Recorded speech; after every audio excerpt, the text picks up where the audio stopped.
उसको तुम्हें भी रिस्क लेना चाहिए।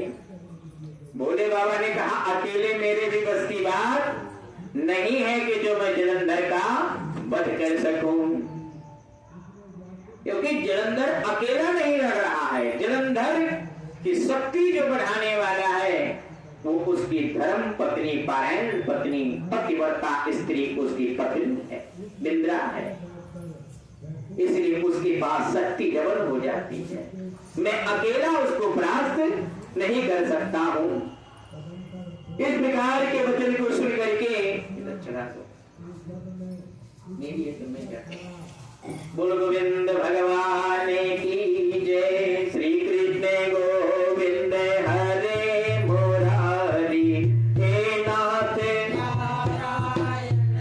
शिवदेवा।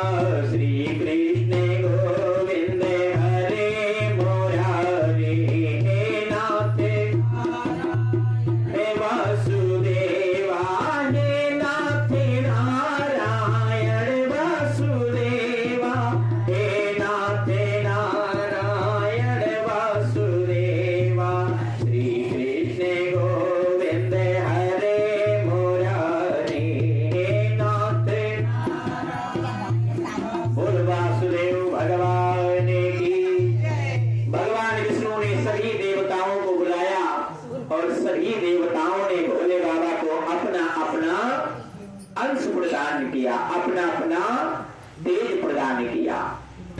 और सभी देवताओं के अंश और तेज से भगवान शिव ने एक वज्र बनाया और उस वज्र को लेकर के जलंधर से युद्ध करने के लिए भोले बाबा भी रणभूमि में उतर गए। दोनों जब आमने सामने होते हैं दैत्य जलंधर के तरफ से और देवता और भूत प्रेत पिशाच डाकनी साकनी जितने भी हैं वो सब किसके तरफ से युद्ध कर रहे हैं? भोले बाबा के तरफ से युद्ध कर रहे हैं, क्योंकि यही भोले बाबा की गण है। खूब घनघोर युद्ध हो रहा है। ज्वाला माने सुदर्शन वज्र बना करके भोले बाबा जलंधर के सामने आकर के युद्ध के लिए ललकारने लगे। भूतगण इत्यादि भोले बाबा के तरफ से लड़ पड़ते हैं और दैत्यों में और देवताओं में इतना घमासान युद्ध होता है कि पूरी पृथ्वी कंपित हो जाती है, कांपने लगती है। युद्ध रुकने का नाम नहीं ले रहा है। जितने दैत्य मारे जाते हैं शुक्राचार्य जी उतने दैत्य को शाम को जीवित कर देते हैं। सभी देवताओं को लगा कि जितना हम मारेंगे उतना ये शाम को जीवित कर देंगे, तो हमारा लड़ने का मतलब क्या हुआ। भगवान शंकर जी के पास में जाकर के सारी कथा सुनाई। भगवान शंकर जी ने अपने भूतगणों की बात को सुन करके एक अपने मुख से भयंकर तारगंगा नाम का पर्वत जैसे कंदरामोह करने वाली, जो सारे सृष्टि को एक साथ खा जाने वाली भगवान मुख से एक कन्या का प्रादुर्भाव होता है। बोल शंकर भगवान की। ये कन्या स्वयं मां भगवती काली का रूप धारण करने वाली है। भगवान शंकर जी के द्वारा या देवताओं के द्वारा जितने राक्षस मारे जाते हैं वो उनको ऐसे खा जाती हैं, बॉडी ही नहीं रहेगी तो जीवित क्या करेंगे। और जब इस प्रकार से घनघोर युद्ध होने लगता, सिंह निशुंभ का दैत्य सब मारे जाते हैं। इधर गणेश भगवान और शुंभ में बड़ा घनघोर युद्ध छिड़ जाता है। जलंधर की सेना भागने लगती है। जलंधर ने देखा कि मेरी सेना तो भाग रही है, तो जलंधर स्वयं रणभूमि में आ गया और जलंधर के युद्ध करने पर भगवान शंकर जी की सेना भागने लगती है। भगवान सोचने लगे तो क्या करें, अपने नंदी बाबा पर बैठे और भोले बाबा जलंधर से युद्ध करने लगे। अपार युद्ध हो रहा है, घनघोर युद्ध कभी चलने का नाम नहीं ले रहा है। कभी तो देवता जीत जाते हैं और कभी दैत्य जीत जाते हैं। इस प्रकार से बहुत समय व्यतीत होता जा रहा है। जलंधर ने सोचा अब तो धर्म के युद्ध लड़ने से काम नहीं बनेगा। अब तक देखो बहुत समय व्यतीत हो गया, दोनों तरफ से धर्म का युद्ध लड़ा जा रहा था, इसलिए कोई हानि नहीं हो रही थी किसी को। लेकिन अब जलंधर यहां से अधर्म का रास्ता पकड़ता है। और ये अधर्म का रास्ता क्या होता है कि ये अपने गंधर्व को माया रूप से माता पार्वती का रूप धारण करवा देता है, अपने रथ में बांध लेता है और भगवान शंकर जी के समक्ष युद्ध करने के लिए चल पड़ता है।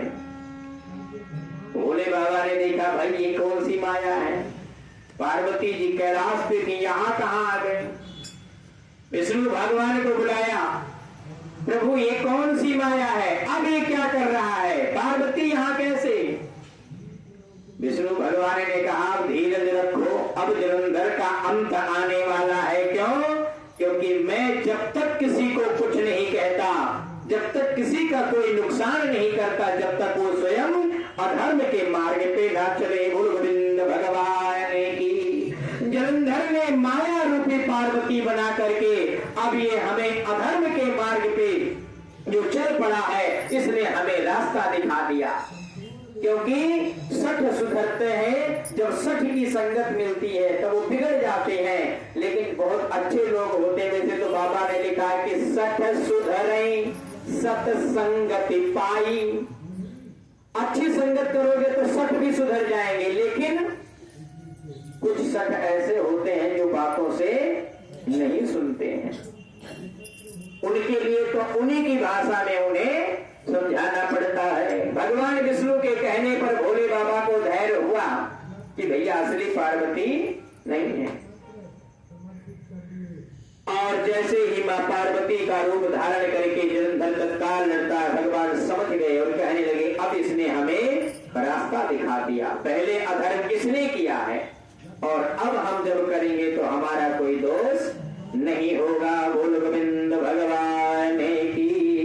श्री कृष्ण गोविंद हरे मुरारी हे नाथ सुदेवा। श्री कृष्ण गोविंद हरे मुरारी हे नाथ। बोल गोविंद भगवान की। इधर भगवान शंकर जी का युद्ध पुनः शुरू होता है। युद्ध कटने का नाम नहीं ले रहा है। भगवान विष्णु को बुला करके कहा अब रास्ता बताओ। विष्णु भगवान ने कहा अब मैं स्वयं जलंधर बन करके और सबसे पहले जहां इसकी शक्ति है, जहां से ये जीत रहा है, मैं उसकी पतिव्रता धर्म को भंग करूंगा। और जैसे इसका कनेक्शन वहां से कटेगा तुम त्रिशूल चला देना। बहुत ध्यान रखना।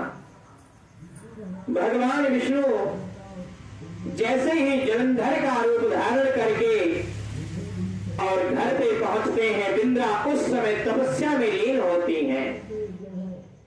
और जब बिंद्रा का रूप देखा, बिंद्रा के पतिव्रता धर्म को देखा, बिंद्रा की तपस्या को देखा तो भगवान को प्रेम हो गया।